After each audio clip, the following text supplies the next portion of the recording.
Santo anjo do Senhor, meu zeloso guardador, se a ti me confiou a piedade divina, sempre me rege, me guarde, me governe, me ilumine. Repete comigo assim: eis a cruz de Cristo. Traça o sinal da cruz em você. Eis a cruz de Cristo. Fugir forças inimigas. Venceu o leão da tribo de Judá. Descendente de Davi, Jesus Cristo. Aleluia, aleluia, aleluia. Boa noite. Louvado seja o nosso Senhor Jesus Cristo. Eu queria acolher carinhosamente, eu gostaria que vocês também aplaudissem, para também acolher junto comigo os irmãos de outras cidades. Estou vendo aqui irmãos muito queridos, caros para mim, lá de Cláudio. Vamos aplaudir o pessoal de Cláudio, por favor. Obrigado pelo carinho, pela presença de vocês. Também tem irmãos aqui muito caros para mim, lá de São Tiago. Queria que vocês acolhessem também, aplaudissem. Vieram de São Tiago e vão embora hoje. No final, gostaria que rezassem uma Ave Maria juntos para eles, para a viagem de retorno. Tem mais alguma cidade? Carmo da Mata, vamos aplaudir Carmo da Mata? Deus abençoe Carmo da Mata. De onde? Pedra do Indaiá. Vamos aplaudir, Pedra do Indaiá. Tem gente de Corgo Fundo aí? Corgo Fundo, vamos aplaudir Corgo Fundo. Tem gente do Quintino, não tem? Estou falando de outra cidade. Isso, vamos aplaudir. Araújo, gente, olha que delícia, Araújo. Deus abençoe. Sejam bem-vindos, Araújo. Tem mais outra cidade?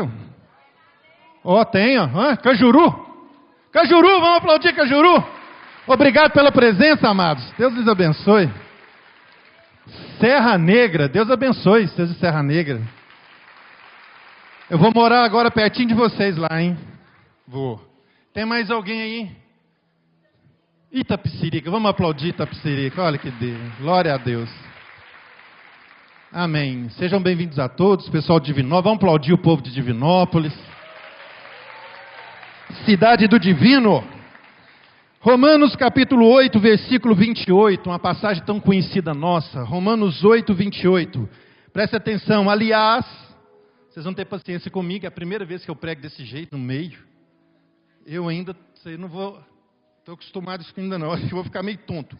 Aliás, sabemos que todas as coisas concorrem para o bem daqueles que amam a Deus, daqueles que são os eleitos, oh glória, segundo os seus desígnios, os que ele distinguiu de antemão, também os predestinou para serem conformes à imagem de seu Filho, a fim de que esse seja o primogênito entre uma multidão de irmãos. Versículo 31. Que diremos depois disso? Se Deus é por nós, quem será contra nós? Fala, glória a Deus.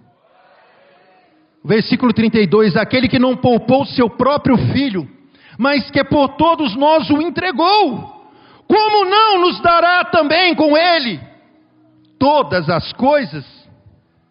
Versículo 33. Quem poderia acusar os escolhidos de Deus? É Deus quem os justifica. Quem os condenará? Cristo Jesus, que morreu, ou melhor, que ressuscitou, que está à mão direita de Deus, é quem intercede por nós. Quem nos separará do amor de Cristo? A tribulação? A angústia? A perseguição?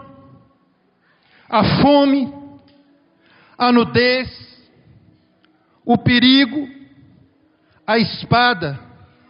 Versículo 37. Mas em todas essas coisas, somos mais do que vencedores, pela virtude daquele que nos amou. Fala, glória a Deus. São Paulo continua: pois estou persuadido de que nem a morte, nem a vida, nem os anjos, nem os principados, nem o presente, nem o futuro, nem os potestades, nem as alturas, nem os abismos, nem outra qualquer criatura nos poderá apartar do amor que Deus nos testemunha em Cristo Jesus, nosso Senhor. Aplaude a palavra do Senhor.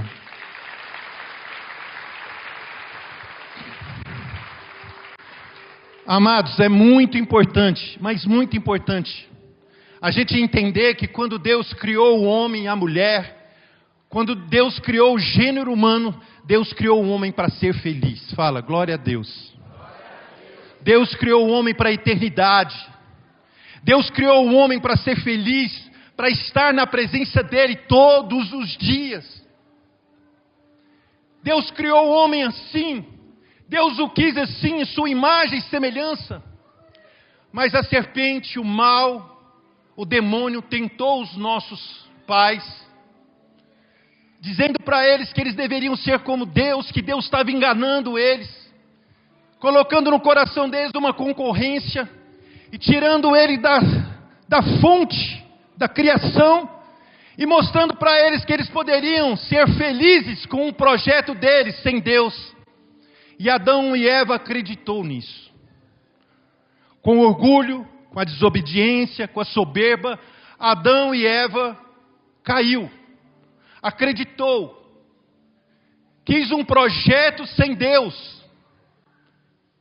Deus meio que virou o inimigo.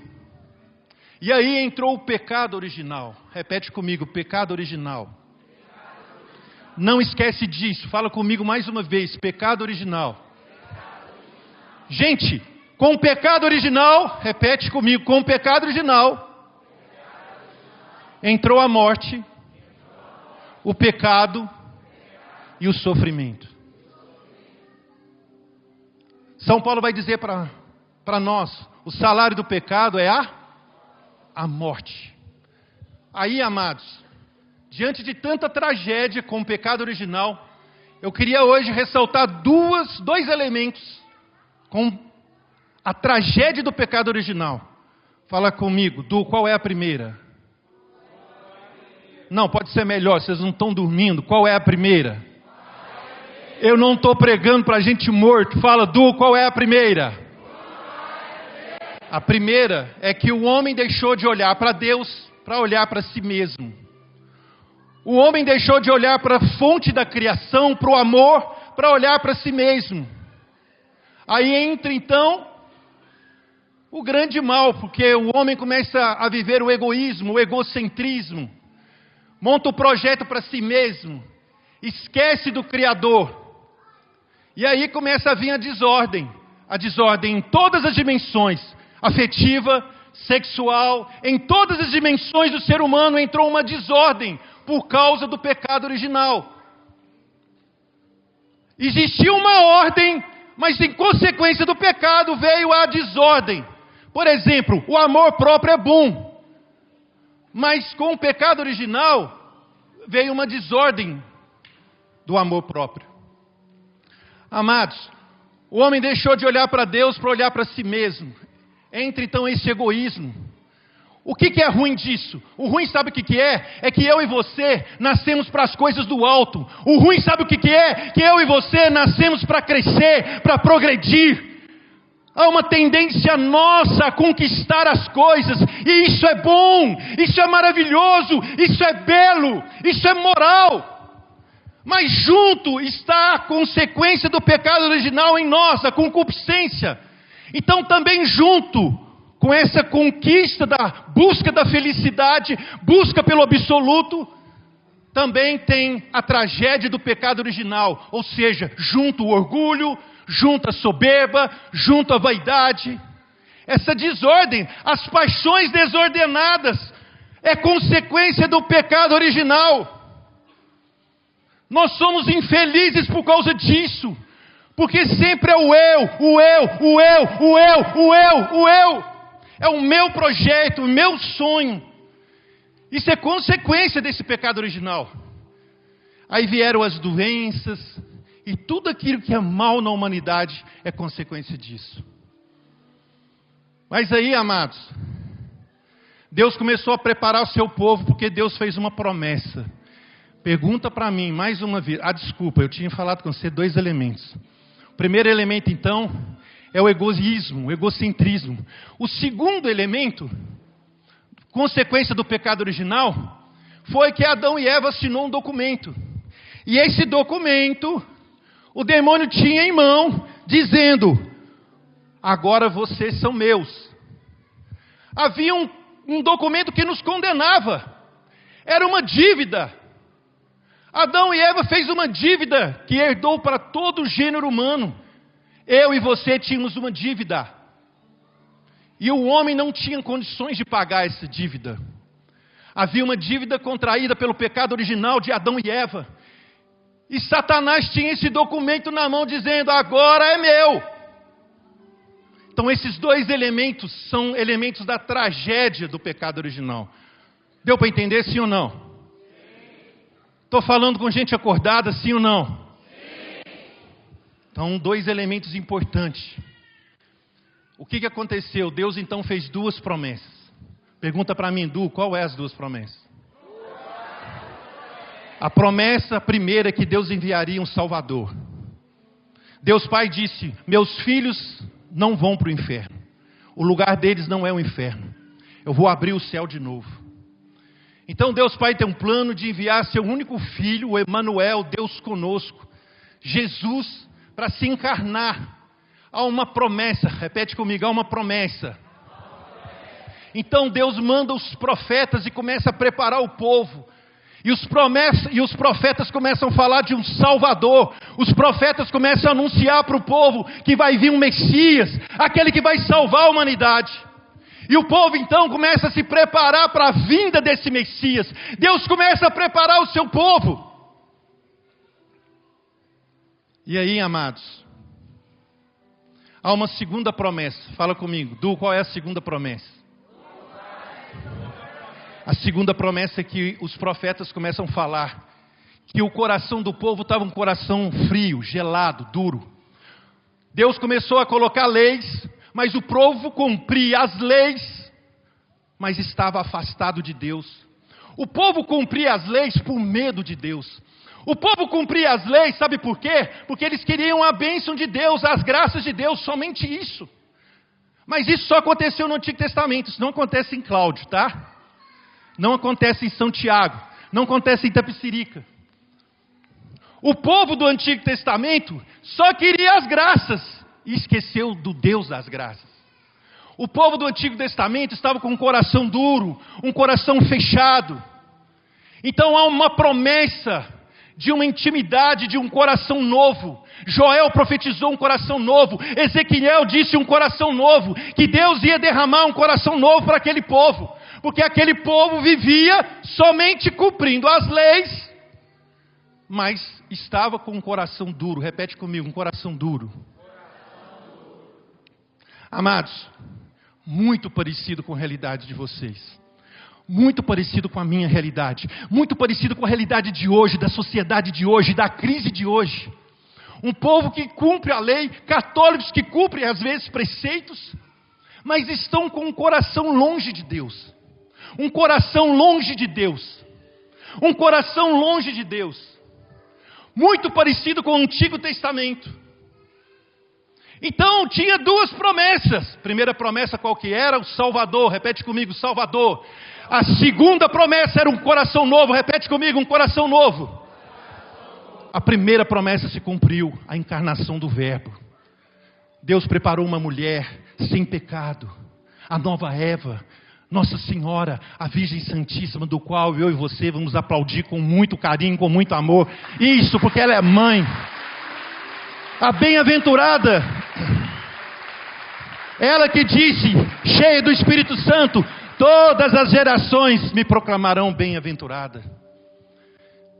Deus exaltou essa mulher justamente porque ela se fez humilde, diferente de Eva. Eva, orgulho, soberba, desobediência. Maria, humildade, as virtudes de Nossa Senhora. ela apontou para Jesus. Eis aqui a serva do Senhor, faça-se em mim segundo a tua, contrário de Eva, Nossa Senhora, sem pecado, sem mancha do pecado original. Que maravilha, o Verbo se fez carne, a encarnação.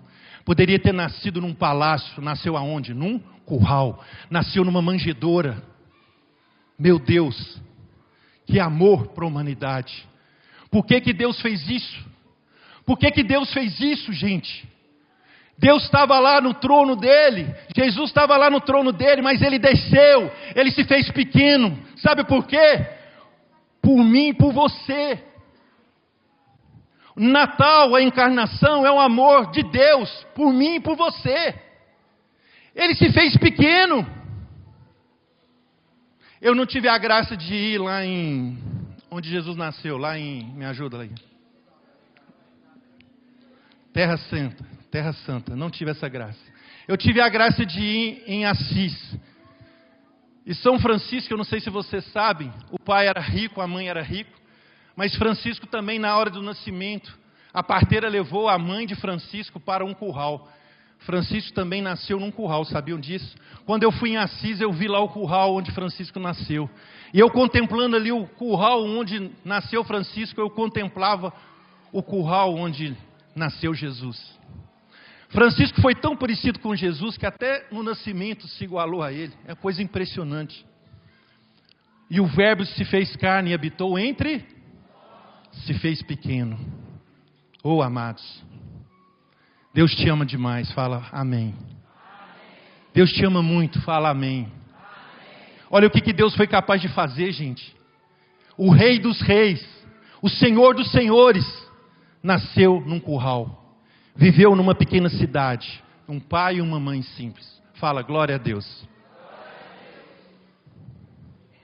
E aí, ele, nos seus 33 anos, vai morrer numa cruz. São João Paulo II disse, a cruz é um amor sem limites. São Bernardo olha para a cruz e disse, o que é isso? São Bernardo vai dizer, o que é isso? São Bernardo olha para a cruz e diz, o que é isso? O que é isso? Me explica o que é isso? De um Deus que foi capaz de morrer numa cruz. São Bernardo grita, o que é isso? Perdeu a sua dignidade. Um Deus que perdeu a sua dignidade. Santo Afonso Maria de Ligório diz que Jesus poderia salvar a humanidade por uma gota do seu sangue. Uma gota. Mas não. Ele quis ir para a cruz. Ele quis dar todo o teu corpo, toda a tua vida. Para provar o tanto que Ele te ama. Quando Bernardo disse, o que é isso? Ele responde, foi o amor. Foi o amor que foi capaz de perder até a sua dignidade. Amados, você tem tanto valor para Deus que Jesus foi capaz de morrer numa cruz. Fala, amém. São Bernardo vai dizer, Santo Agostinho vai dizer, Santo Afonso vai dizer que quando você estiver na solidão, triste, quando você estiver numa situação, ele vai dizer, olhe para a cruz, olha para a cruz, para você entender o teu valor, amém? Repete comigo, o meu valor, e eu tenho muito valor, porque Cristo morreu por mim, numa cruz, amém? Então, amados, eu preciso dizer para você que a dívida, está lembrado aquele segundo elemento que tinha uma nota promissória, um documento que condenava eu e você para o inferno? Está lembrado? Está lembrado? Com o sangue de Jesus, Jesus rasgou aquele documento, amém? Ou seja, está pago. Jesus pagou. Repete comigo, Ele pagou. Vira para a pessoa atrás de você e fala, Ele pagou. Vira para a pessoa do lado e fala, está pago.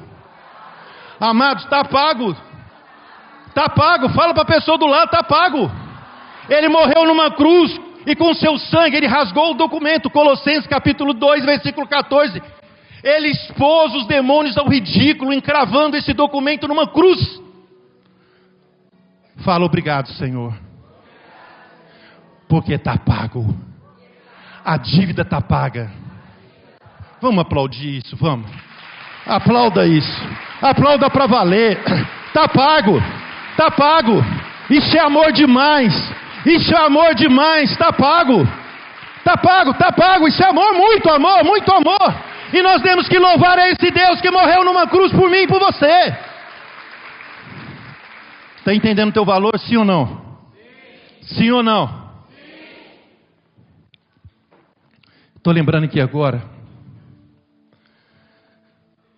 A minha filha Isabelinha, que tem anencefalia, não tem um cérebro. Com não sei quantos anos de idade, o pulmãozinho dela parou. O pulmão dela parou aqui em Divinópolis. E nós levamos para Belo Horizonte. E quando nós chegamos em Belo Horizonte, ela sofreu demais com o pulmão parado. Colocaram ela no CTI. E deu 20 dias, deu 1 mês e meio, deu 2 meses, deu 3 meses. A Isabela sofria muito. E era muito difícil eu e a Betinha ver a Isabela sofrer tanto. E as pessoas que estavam ali, as mães que estavam ali, chegavam para mim, para a Beta e diziam assim: entrega a filha de vocês para Deus, porque ela está sofrendo tanto, está na hora dela ir embora. E eu e a Betinha fomos para o sacrário. E muitas vezes nós entregamos ela para Jesus. Senhor, a filha é tua. O Senhor deu ela de presente para nós. Mas ela é tua, Senhor. Ela é tua. E eu lembro que quando chegou mais ou menos 4 meses, a saturação da Isabela caiu, a pressão dela estava chocando, encostando uma na outra, e o médico diz assim: eu dou dias para a Isabela morrer. E aí, nós chamamos nossos filhos para despedir da Isabela.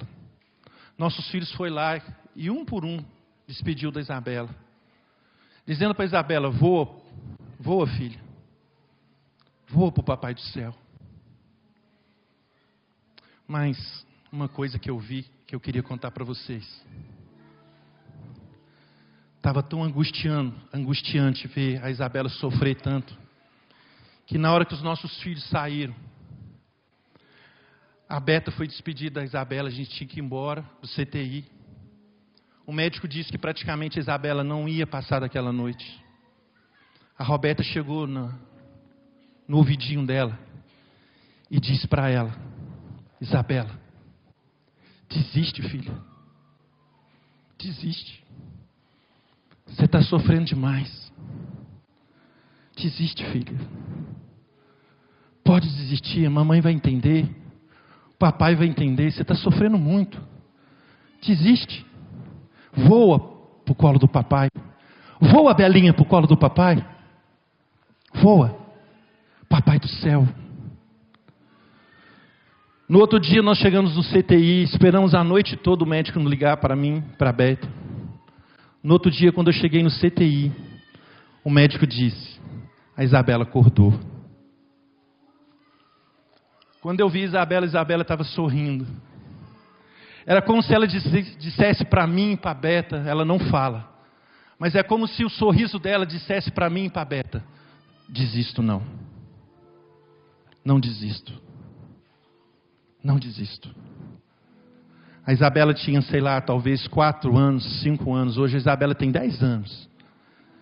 E todos os dias, quando eu olho para a Isabela, eu vejo no rosto da Isabela ela dizendo para mim: papai, não desiste. Não desiste. Eu queria hoje dizer para vocês: não desiste. Não desiste de vocês. Não desiste. Por mais sofrido que esteja, por mais difícil que esteja, não desiste. Não desiste dos seus. Não desiste das pessoas que te amam, que você ama.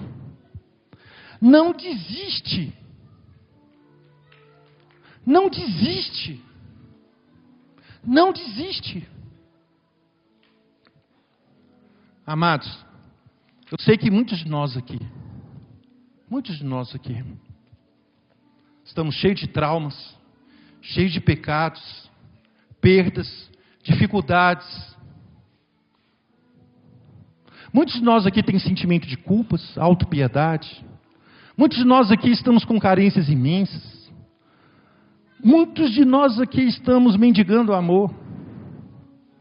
Mas eu preciso dizer hoje para você nessa noite, isso não te define. Não te define como pessoa. Aquilo que você fez de errado não te define como pessoa. Não te define. Os traumas não te definem como pessoa. Não te define. O que te define como pessoa é a eleição de Deus por você. É o amor de Deus por você. É Jesus ter morrido numa cruz por você. É isso que te define. Por isso, em nome de Jesus, levanta hoje. Levanta na tua vida. Toma uma posição da tua vida. Toma uma decisão na tua vida. O pecado não pode te definir. Não. A situação que você está não pode definir. O que as pessoas falam não pode definir. Não. O que pode te definir é o amor de Deus por você. E Ele morreu por você. Amém? Aplaude isso em nome de Jesus.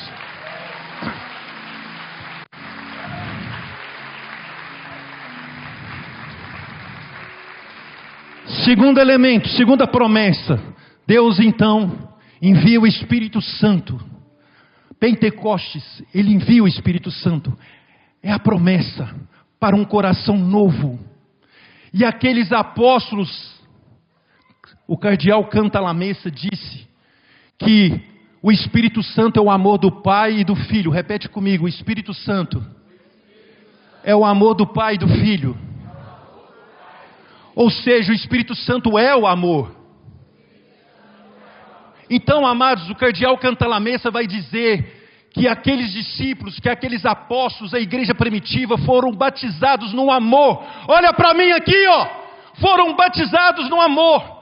E aqueles homens com o coração frio, gelado, sem entender, com medo, depressivo, sem sentido, foram batizados no amor. Houve uma infusão do amor, que fizeram aqueles homens saírem de si, que fizeram aqueles homens estarem cheios da força de Deus, do poder de Deus. São João da Cruz vai dizer que o amor de Deus é a força, é a saúde da alma. Nós precisamos entender que o amor de Deus é o Espírito Santo, e que eu e você precisamos estar cheios do Espírito Santo. É o batismo do amor. E aqueles homens embriagados, aqueles homens cheios do Espírito, tiveram a coragem, tiveram as virtudes, tiveram a força de ir, não por si só, porque eram homens fracos, mas porque eles continham o poder de Deus. O Espírito Santo é o poder de Deus, o amor é o poder de Deus. Olha o que o amor é capaz de fazer. Olha o que os mártires fizeram, olha o que as virgens fizeram, olha aquilo que os homens e as mulheres de Deus fizeram. E é isso que Deus está fazendo, levantando homens e mulheres com um coração de fogo, tocha viva, tocha viva. Homens incendiados, mulheres incendiados. A igreja precisa de coração de fogo. E Pentecostes não foi aquele dia, não. Pentecostes é perene. Pentecostes é perene, repete comigo. Pentecostes se atualiza. Olha para mim aqui, esquece os meninos lá, olha para mim. Pentecostes é atual. E a igreja precisa de um novo Pentecostes. A igreja precisa de um avivamento no amor. A igreja precisa de um avivamento no amor. Eu quero dizer uma coisa para vocês. Vou contar algumas realidades minhas aqui para vocês. Esses dias, um agente da pastoral carcerária disse para mim que foi impactado porque viu um membro da comunidade Sacramento de Amor, um filho, ajoelhado numa cela do presídio, rezando com os presos, chorando com os presos, sentindo a dor dos presos. O que é isso, amado? Se não é uma efusão do amor, se não é um avivamento do amor. Amados, esses dias nós viemos para aquele monte ali, os membros da comunidade. Eu achei que os membros estavam embriagados. Eu achei que estava chapado. Os meninos começaram a beijar chão, a abraçar um ao outro. Uns riam, uns choravam. Uns subiam nas árvores, outros davam cambalhota.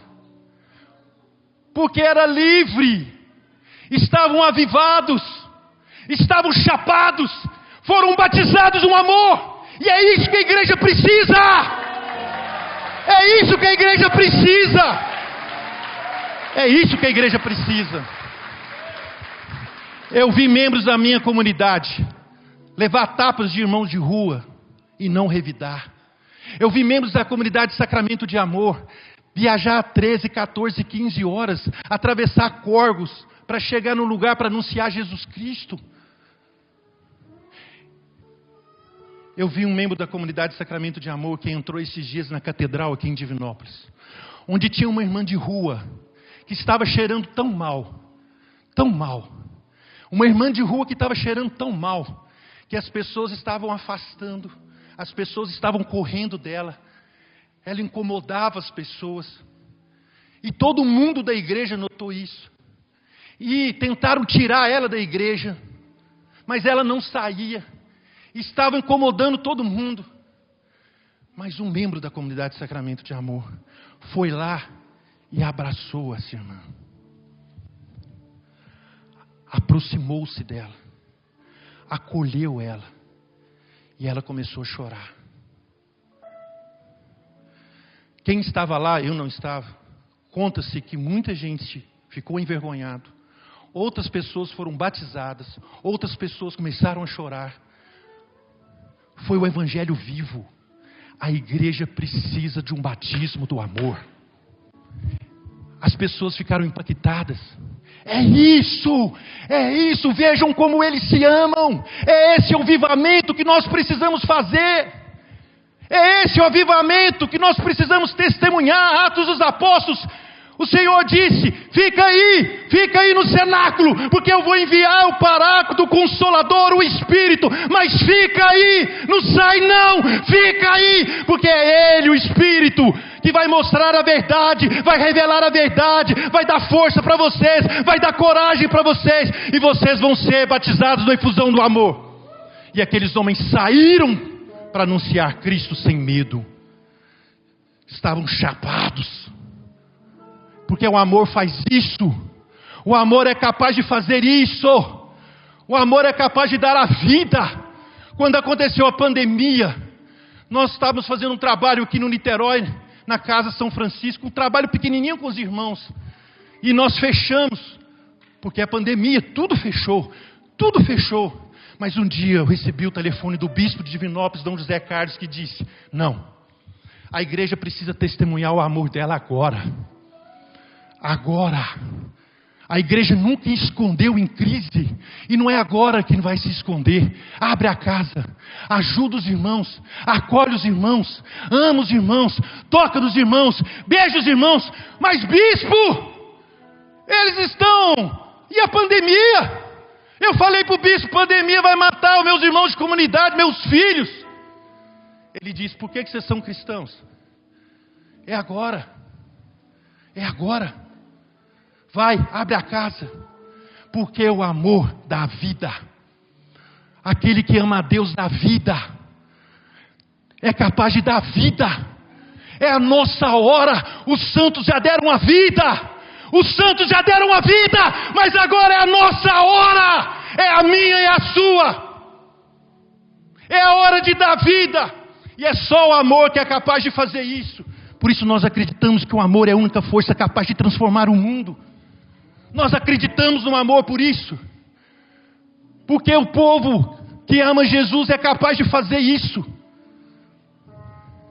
As maiores instituições da caridade é da Igreja Católica.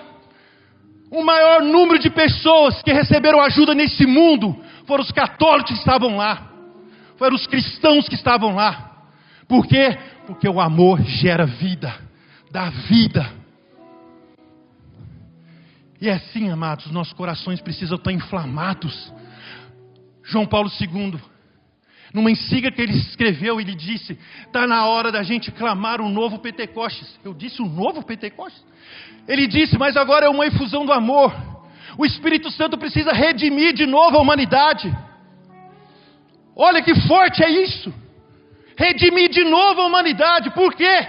Porque nós estamos acomodados, nós estamos abatidos, nós estamos frios. E o Papa dizia, é necessário um batismo, uma efusão de amor. E eu creio nisso.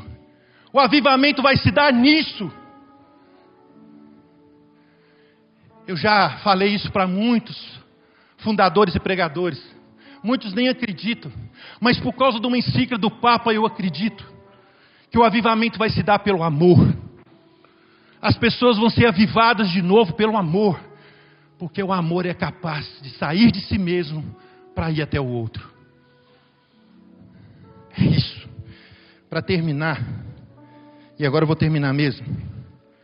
Eu quero lembrar vocês que Jesus disse: eu vim para trazer fogo nesse mundo. Eu vim para lançar fogo nesse mundo. Gente, vamos obedecer a Jesus. Jesus disse: eu vim para lançar fogo nesse mundo.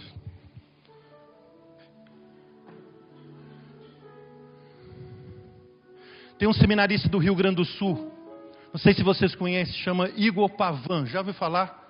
Seminarista no Rio Grande do Sul. Em 2021 ele descobriu que ele estava com câncer.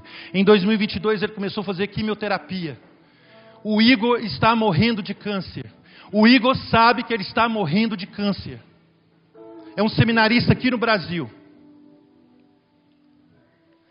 E sabe o que ele escreveu? Eu não vou ler para vocês o que ele escreveu, porque é grande demais, mas no final ele diz assim: se desejaria uma outra vida? Ele responde: sim, mas não removeria a doença do meu caminho. Não removeria a doença do meu caminho. Tiraria tudo o que fiz por minha inconsequência, mas nada do que Deus dispôs a meu favor eu não vou abandonar. Pois mesmo nas cruzes que carrego, eu reconheço nessas cruzes os sinais da sua graça, do seu amor e da sua misericórdia. Isso é um avivamento do amor. Um homem que está sofrendo, mas ele entendeu que essa chama que carrega dentro dele, ele está evangelizando muitos, ajudando muitos. Que lindo ver o Igor. O Igor, doente, é um cara do avivamento. Morreu em 2012 uma mãe de 28 anos de idade, chamada Chiara Petrilho. Chiara Petrilho conheceu em Garabandal.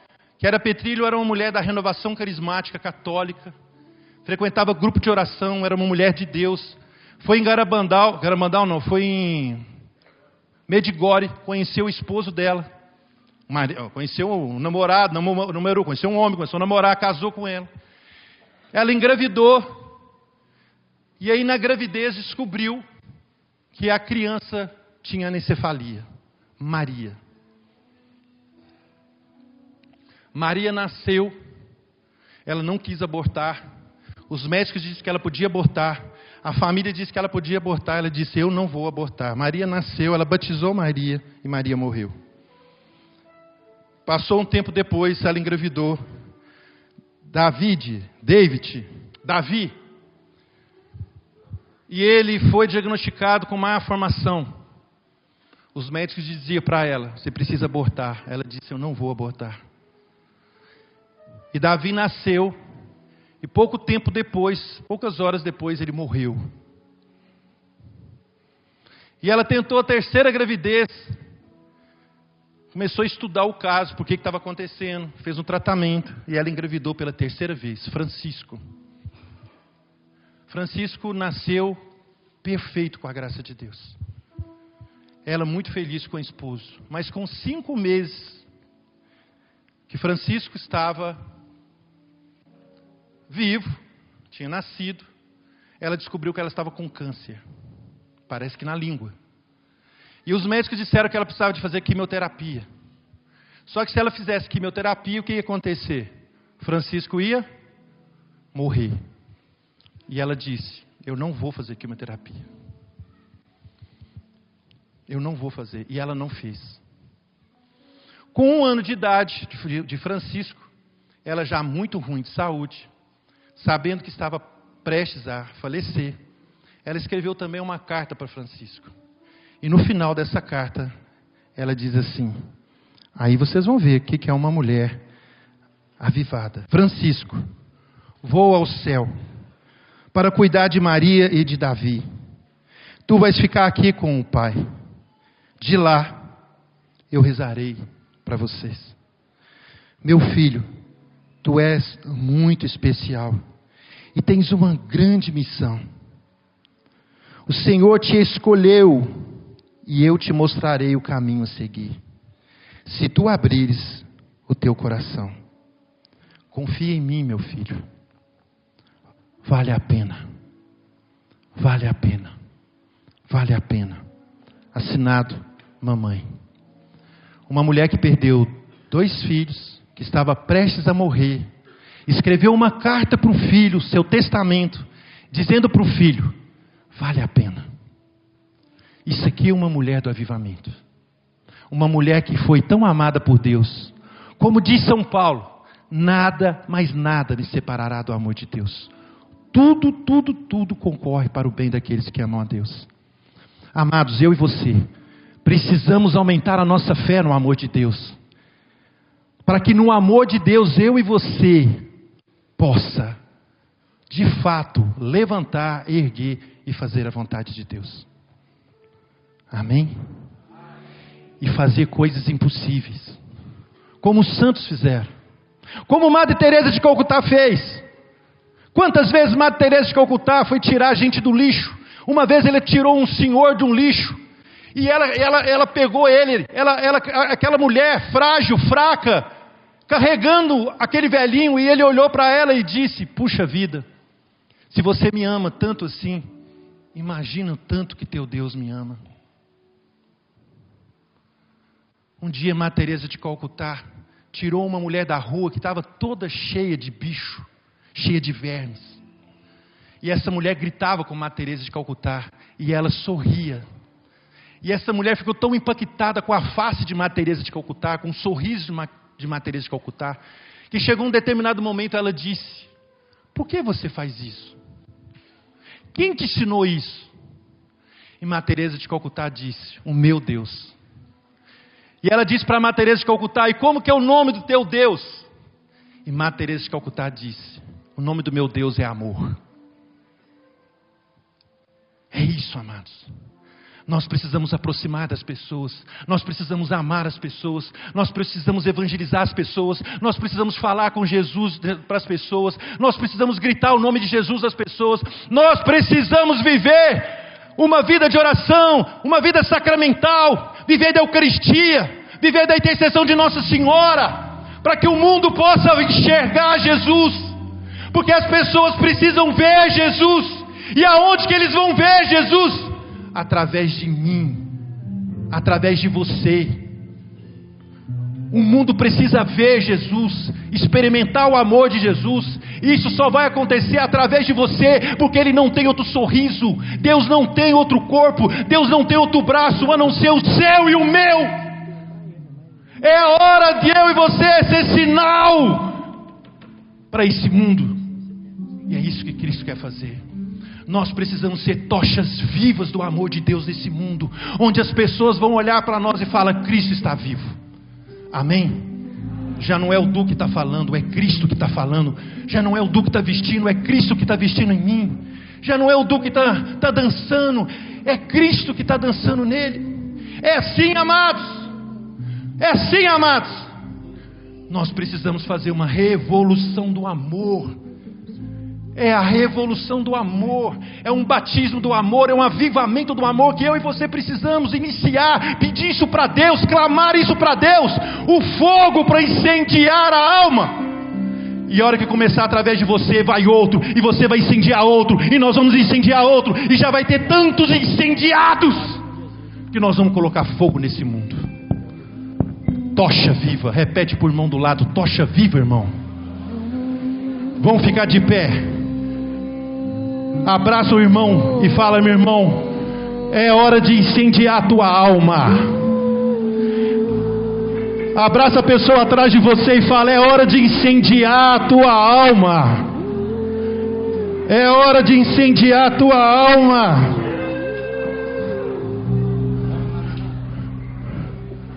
E é isso que nós vamos fazer. Porque aquele que envia o fogo está vindo agora. Aquele que envia o fogo está chegando até nós. A iniciativa é sempre